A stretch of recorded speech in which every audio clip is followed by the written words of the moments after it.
Bismillahirrahmanirrahim. Assalamualaikum warahmatullahi wabarakatuh. Selamat pagi, siang, dan malam kapanpun dimanapun Anda menyaksikan video kali ini.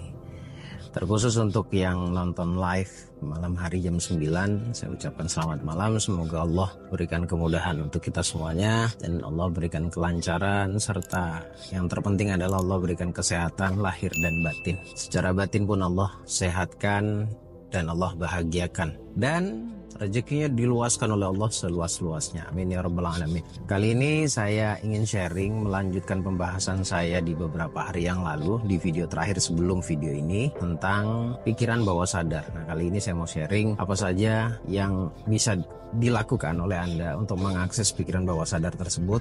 Kemudian apa sih yang menghalangi doa selama ini yang Anda panjatkan sehingga belum dikabulkan sampai saat ini. Tonton videonya sampai selesai, saya akan kupas semuanya secara detail, secara tuntas. Sebelum kita lanjut materi dahsyat di video kali ini, saya ingin informasikan beberapa hal. Yang pertama, video edukasi sudah bisa Anda pesan. Video edukasi tersebut adalah sifatnya video yang sengaja saya buatkan khusus untuk teman-teman yang ingin mengetahui materinya tapi tidak ingin ikut seminarnya, seminar online-nya, karena sudah tidak ada. Jadi saya buat dalam bentuk video dengan materi rahasia keajaiban doa, kemudian mental healing, luka batin konflik, kemudian financial healing, luka batin terkait tentang finansial atau trauma keuangan. Sudah bisa Anda pesan, jadi untuk pemesanannya langsung hubungi nomor WA-nya Mbak Vista, ada di layar monitor. Itu yang pertama. Kemudian yang kedua, audioterapi, yaitu audioterapi syukur dengan audioterapi luka batin. Sudah bisa juga Anda pesan untuk Anda konsumsi setiap hari agar hidup berkelimpahan, kemudian hati juga didominasi oleh perasaan syukur dan damai. Untuk pemesanannya langsung hubungi nomor WA-nya Mbak Vista. Terus yang offline kembali saya adakan tanggal 11 Mei ya di Yogyakarta. Jadi buat teman-teman yang ingin mendaftar, ingin mengikuti seminar offline yang saya adakan di Yogyakarta, langsung saja mendaftarkan diri dan hubungi nomor WA-nya Mbak Vista, nanti akan di follow up oleh Mbak Vista. Baik, melanjutkan video sebelumnya, saya jelaskan secara detail singkat tentang pikiran sadar dan pikiran bawah sadar itu seperti apa sih. Sekarang saya akan bicara bagaimana caranya mengakses pikiran bawah sadar, baik secara sengaja maupun secara tidak sengaja. Nah, kebetulan yang secara tidak sengaja akan saya praktekkan setelah ini, biar Anda juga dapat gambarannya. Kalau yang secara sengaja, kita harus tahu ada dua gelombang otak, ada 4 sebenarnya, beta, alfa, theta, delta. Tapi berbicara tentang bagaimana mengakses pikiran bawah sadar, cukup saja Anda ketahui gelombang otak 2 ya, yaitu alfa dan theta. Alfa dan theta ini adalah gelombang otak yang sangat bagus untuk mengakses pikiran bawah sadar. Jadi setiap apapun yang ada di gelombang otak tersebut, ya, alfa dan theta, itu masuk ke dalam bawah sadar dan menjadi sugesti, menjadi keyakinan. Cuma masalahnya apakah itu langsung mendominasi di bawah sadar Anda atau tidak. Nah, kalau belum mendominasi berarti perlu repetisi. Itu saja sebenarnya pokok permasalahannya ya, atau solusinya. Sekali lagi, alfa dan theta. Nah, alfa dan theta ini biasanya diakses secara umum, yaitu bangun tidur dan akan tidur. Jadi pernah saya jelaskan ya di video sebelumnya, kalau orang bangun tidur itu dari theta ke alfa. Kalau orang akan tidur itu dari alfa ke theta. Tapi dua-duanya tetap aja bagus, tetap saja bagus. Nah, dua gelombang otak ini yang dicari oleh semua praktisi seluruh dunia yang bergelut di bidang meditasi lah, yoga lah, atau mindfulness lah, spiritualitas lah, apapun itu bentuknya. Yang dicari cuman itu, alfa dan theta. Karena alfa dan theta itu bagus banget untuk berdoa. Ya, bagus banget untuk memanjatkan sebuah doa kepada Allah. Ya, terlepas apapun keyakinannya ya.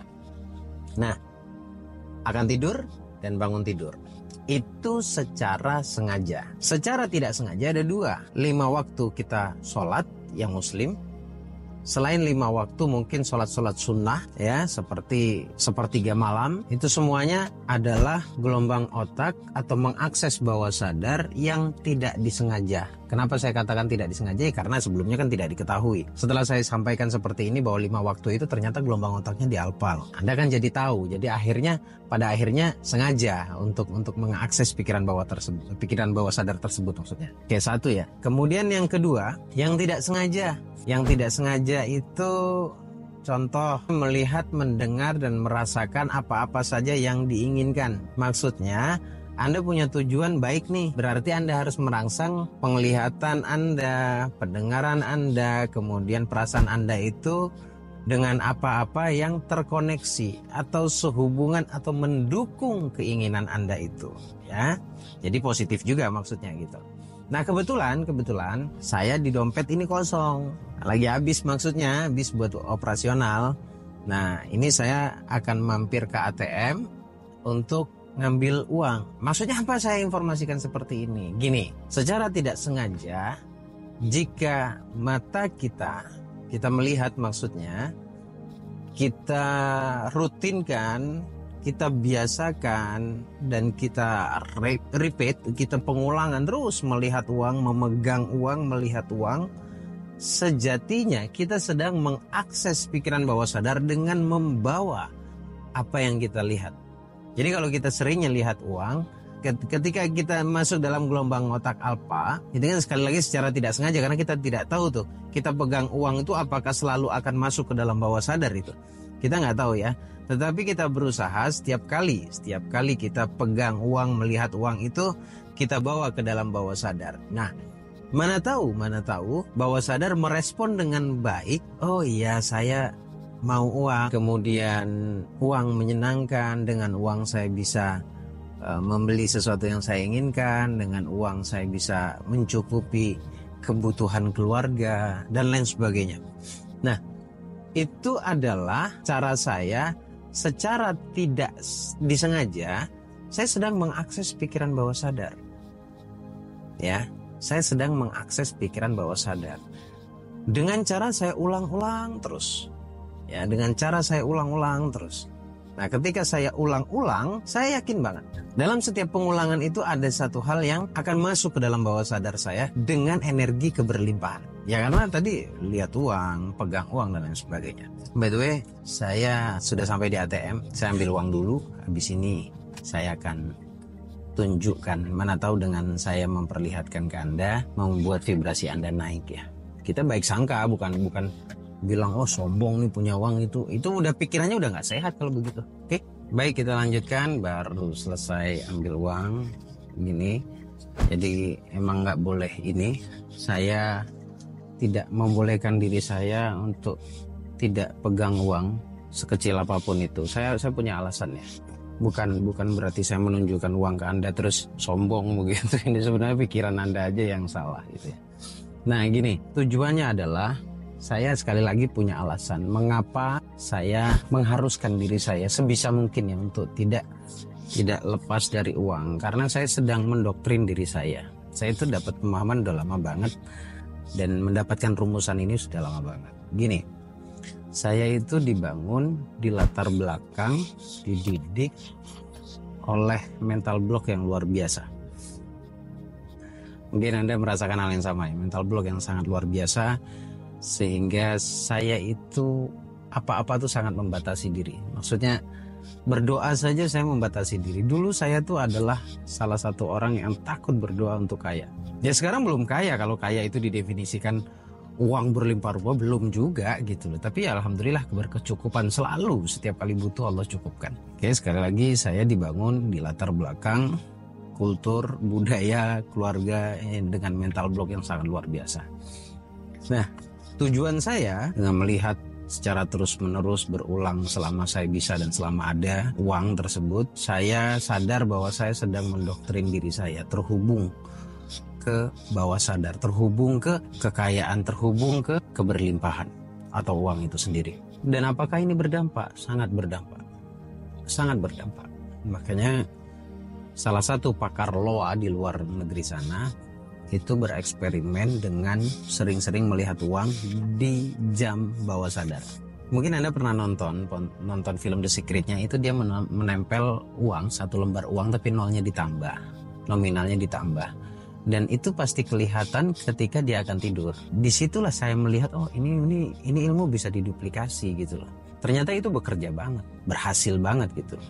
Dan saya juga pernah presentasikan ini ke peserta di saat seminar, dan itu membawa dampak yang sangat luar biasa bagi mereka. Ya, jadi itulah cara mengakses pikiran bawah sadar secara tidak sengaja. Terus saja diulang-ulang. Nanti akan ada di masa atau di waktu di mana kita akan masuk banget ke dalam bawah sadar dan membawa sugesti yang kita ucapkan, kita lihat, kita dengar, kita rasa. Nah, sekarang saya akan menyampaikan apa saja penghalangnya. Penghalangnya adalah yang paling dominan satu area kritis. Area kritis ini akan melahirkan banyak hal. Ya, banyak hal tersebut adalah contoh mental block. Tadi itu seperti yang saya sampaikan. Gini teman-teman ya, semoga nasihat saya ini berdampak kemudian membawa nilai baik ke dalam kehidupan Anda. Allah itu tidak pernah melarang diri kita untuk kaya. Udah deh, jangan ngomongin kaya deh. Gini, Allah itu tidak pernah melarang Anda untuk berkelimpahan. Berkelimpahan itu dalam makna berkecukupan. Setiap kali butuh selalu ada. Tapi butuhnya itu bukan butuh ego, bukan butuh pada dirimu sendiri. Tetapi butuh tersebut adalah butuh untuk keluarga, untuk nafkah istri, ya, untuk nafkah anak. Perhatikan baik-baik. Masih banyak teman saya, kemudian kerabat, lingkungan saya, itu yang berprinsip aneh menurut saya, aneh banget. Satu sisi dia nggak mau uang gitu loh. Ada loh orang nggak mau uang secara lisan ya, ada loh. Tapi ketika dalam kondisi butuh dia bingung gitu loh. Ya, kenapa sih harus dibatasi terus? Sementara Allah itu luar biasanya ya. Allah itu luar biasanya. Kalau kita bersangka positif, Allah akan berikan positif. Anak itu dari abdibi. Simpelnya seperti itu. Jadi jujur saja sama Allah kalau Anda butuh, Anda sedang ingin sesuatu. Karena saya juga mempraktekkan itu, bahkan sedang mempraktekkan itu. Saya jujur ke Allah, ketika saya butuh, saya minta ke Allah. Ketika saya ingin memiliki, saya minta ke Allah. Tetapi juga saya berdoa jangan sampai kekayaan ini akan mengendalikan saya ya Allah. Izinkan saya mengendalikan kekayaan ini. Jadi kita berilmu, berdoa juga jadi bijaksana kalau seperti ini. Ya teman-teman, jadi jujur saja ke Allah, perhatikan baik-baik bagaimana caranya mengakses pikiran bawah sadar, ya, kemudian perhatikan baik-baik apa yang menghalangi doa Anda atau menghalangi sugesti Anda masuk ke dalam bawah sadar. Tadi itu, yang menghalangi masuk ke bawah sadar atau penghalangnya adalah area kritis. Area kritis itu contohnya adalah kenapa ya, atau bagaimana ya caranya ya, gitu. Ya makanya bahwa dijelaskan di beberapa buku, Anda meminta saja, Anda jangan pikirkan bagaimana cara mendapatkannya. Kenapa? Karena itu bagiannya Allah. Allah itu dengan 1 juta, dengan berjuta-juta cara memberikan kebutuhan manusia, memberikan atau mengabulkan doa manusia. Kadang-kadang kita terka, oh jalannya kayak gini, ternyata nggak kayak gitu ya. Kita kan sebenarnya nggak terlalu penting juga untuk tahu bagaimana caranya. Yang kita perlu adalah dikabulkan doa kita. Coba perhatikan ya, bahwa kita itu tidak perlu memikirkan apa yang sudah dipikirkan oleh Allah. Karena kalau kita ikut memikirkannya, stres kita, nggak akan nyampe pikiran kita. Itulah perbedaan antara Tuhan dengan hamba. Jadi kalau sadar betul, sadari betul, oh diri kita hamba, Allah bekerja dengan caranya, maka fahami porsinya dan sadari porsinya. Semoga bermanfaat teman-temannya. Ini hanya sekedar sharing. Semoga kebaikan yang saya tunjukkan itu menjadi nilai motivasi bagi Anda. Ya, jika kebaikan disampaikan dengan kebaikan, kemudian ditangkap dengan kebaikan, maka komunikasi dua arah sudah ketemu. Tapi jika ada orang memberikan kebaikan lalu Anda menangkapnya negatif, menangkapnya sebagai nilai keburukan, ya berarti pikiran Anda sedang bermasalah. Semoga bermanfaat. Saya Bagus Baraja, Al-Fakir Al-Daifillallah. Assalamualaikum warahmatullahi wabarakatuh. Allahumma shalli ala sayyidina Muhammad. Lagian saya udah sampai di rumah.